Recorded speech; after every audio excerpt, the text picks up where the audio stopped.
नमस्कार, मेरा नाम है सुरेंद्र सिंह और आप देख रहे हैं एसएम न्यूज़। आज हमारे साथ वो क्रांतिकारी महिला हैं पूनम जी। पूनम जी कोई नाम और तारीफ़ के मोहताज नहीं है। पूनम जी, हाथरस का जो प्रकरण है इस तरीके इसको लगातार डाइवर्ट किया जा रहा है, इसको किस नज़रिए से देख रहे हैं आप? सबसे पहले तो मैं आपको बता दूं, ये पूरा जातिवाद पर आकर रुक गया है। क्योंकि अगर जातिवाद पे नहीं रुकता, आप जातिवाद की बात कर रहे हैं, लेकिन उत्तर प्रदेश के अंदर तो कहा जाता है जातिवाद नहीं है। ये तो उदाहरण आपके सामने है। उदाहरण देख लीजिए, मैं दे देती हूँ आपको। हैदराबाद का जो प्रियंका रेड्डी का जो केस था, तीसरे दिन ही पूरा न्याय मिल गया था, उनका इनकाउंटर कर दिया गया था।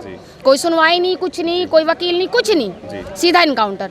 और आप देख रहे हैं महीना होने जा रहा है, इस लड़की का इतना छीछर छितर कर दिया। तो उस लड़की का बलात्कार होता है और बलात्कार के बाद तो उसके टुकड़े टुकड़े किए जाते हैं, उसको बदनाम। जेल से एक लेटर आता है संदीप का और वो संदीप कहते हैं कि इसके साथ मेरा प्रेम प्रसंग था और प्रेम प्रसंग के बाद इसके माता पिता ने इसके साथ ऐसा कार्य करा है। तो क्या कहना चाहेंगे?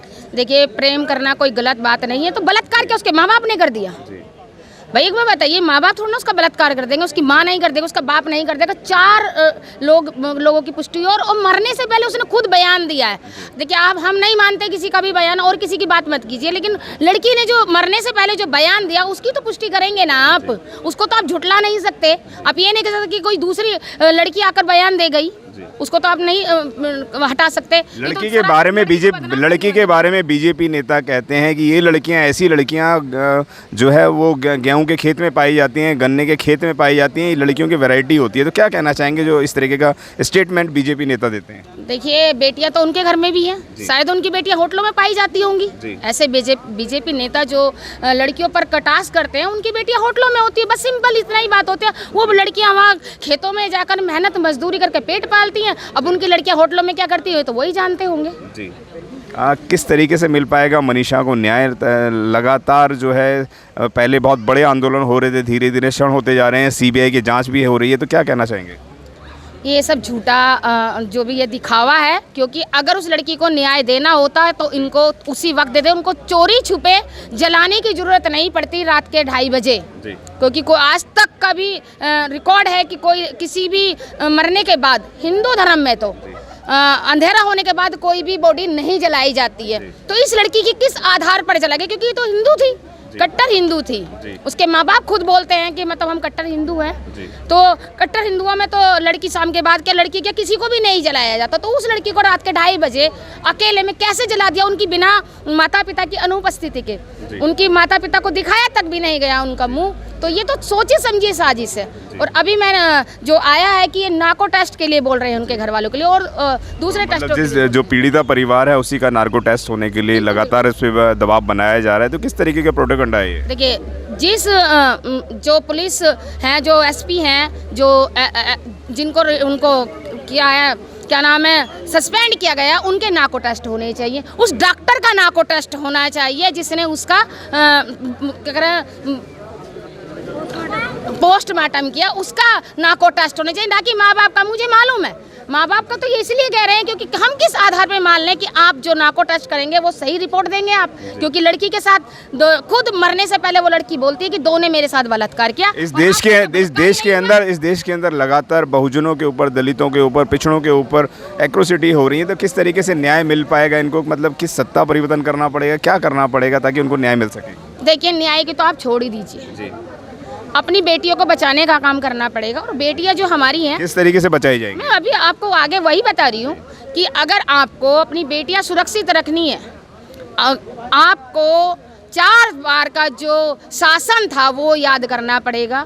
उस आयरन लेडी को कौन से 4 बार के शासन का? जी, बहन जी का जो शासन था, बहुजन समाज पार्टी का जो शासन था 4 बार का, उसको याद कर लीजिए। उसमें आप निकाल कर देख लीजिए कि कितने दंगे हुए, कितने बलात्कार हुए उस 4 बार के बहन जी के शासन में। उसके आधार पर आपको खुद पता चल जाएगा इन बलात्कारों से, इन अत्याचारों से आपको एक ही शेरनी आज़ादी दिला सकती है, वो है बहुजन समाज पार्टी की अध्यक्ष बहन कुमारी मायावती जी। जी, उनके लिए तो कहा जाता है कि वो पुरानी हो गई हैं, ट्विटर पर राजनीति करती हैं, ज़मीन पे नहीं उतरती हैं। तो क्या कहना चाहेंगे? देखिए, आपने सुना नया 9 दिन तो पुराना 100 दिन। तो पुराना ही कामयाब है और बहन जी का शासन, इसमें पुराना और नए वाली बात ही नहीं है। मोदी जी भी पुराने हैं, उन्हें क्यों बैठा रखा है? उनका तो बिल्कुल, ये देख लीजिए कि जब से वो आए हैं घर घर बलात्कार हो गया है, घर घर बेटियां बाहर निकलने से डरती हैं। एक कोने तक पहुंचती बेटी, पता चल जाता है कि भलानी बेटी के साथ बलात्कार हो गया और उनको न्याय भी नहीं मिलता। तो यहाँ बेटियों को तो दुश्वार हो गया है निकलना जब से बीजेपी पार्टी आई है। ये कहते थे कि घर घर मोदी, घर घर खुशहाली आएगी, लेकिन यहाँ तो घर घर बलात्कार आ गया और किसी बेटी को न्याय भी नहीं मिला। हाँ, मिलता है, उन बेटियों को मिलता है जो सवर्ण समाज की हैं, इसमें कोई दो राय नहीं है। आप रिकॉर्ड उठाकर देख सकते हैं, प्रियंका रेड्डी को मिला, निर्भया को मिला, तो आज बहुजन समाज की जो बेटियां हैं उनको क्यों नहीं मिल रहा? क्योंकि वो दलित समाज की है, उनके पीछे वाल्मीकि लगा हुआ है इसलिए नहीं मिलता, उनके पीछे जाटव लगा हुआ है इसलिए नहीं मिलता। सिर्फ पीछे उनको या तो रेड्डी लगाना पड़ेगा, या मिश्रा लगाना पड़ेगा, या ठाकुर लगाना पड़ेगा, तब न्याय मिलेगा। मतलब बहुजनों को तभी न्याय मिल पाएगा जब बहन कुमारी मायावती इस देश में है। बिल्कुल। आपको बहन, देखिए इसमें उसकी बात नहीं है, जनाधार बढ़ रहा है बसपा का, इसी से तो घबरा रहे हैं ये लोग कि अब इनके अत्याचारों की अति हो गई। एक हमारे समाज पर नहीं, दूसरे समाज के लोग भी इस सत्ता से परेशान हो चुके हैं, क्योंकि नौकरियां इन्होंने खत्म कर दी, निजीकरण करके खत्म कर दिया, बहन बेटियों के साथ बलात्कार इन्होंने करवा दिए, देश इन्होंने गिरवी रख दिया, सारी धरोहर थी वो इन्होंने गिरवी रख दी। अब तो बस यही है कि हम दूसरे देश के गुलाम होने वाले हैं, बस इतना ही काफ़ी है। इन्होंने तो पूरा हिस्ट्री बना के रख दी है गुलाम करने की। तो इससे अगर हमारे देश के लोगों को आज़ादी चाहिए, इन लोगों से इनको उतारना पड़ेगा, बहन जी को दोबारा सत्ता में लाना पड़ेगा, और वही आयरन लेडी जो है वो आप लोगों को इस सरकार से मुक्ति दिला सकती है और इसका मुंह तोड़ जवाब दे सकती है। क्योंकि बहन जी जो हैं वो एक आपने देखा कि बाहर के लोग भी, जो विदेश के लोग हैं, वो भी आयरन लेडी के नाम से पुकारते हैं, और ये सारी के सारी जो विरोधी पार्टी हैं वो सारी एक हो जाती हैं उनको रोकने के लिए। इतना डर है बहन जी का।